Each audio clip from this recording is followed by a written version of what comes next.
Bangladesh Myanmar সীমান্তে দুর্নীতির কারণেই রোহিঙ্গা অনুপ্রবেশ ঘটছে।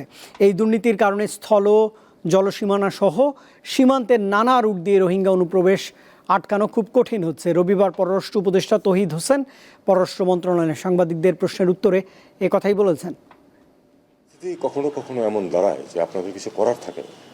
সেরকম পরিস্থিতিতে আমরা এই 60,000-কে ঢুকতে দিয়েছি ফর্মালি যে দিয়েছি তাও না, তারা বিভিন্ন পথে ঢুকে গেছেন। এবং আরেকটি কথা আমাদেরকে মনে রাখতে হবে যে প্রচুর দুর্নীতি আছে বর্ডারে। এটা সত্যি কথা, এটা অস্বীকার করার কোনো অর্থ নেই। দুর্নীতির মাধ্যমে প্রচুর ঢুকে যাচ্ছে, নৌকা দিয়ে ঢুকছে। ব্যাপারটা হলো যে একটা শুধু বর্ডার দিয়ে যে ঢুকছে তা তো না, বিভিন্ন জায়গা দিয়ে ঢুকে যাচ্ছে।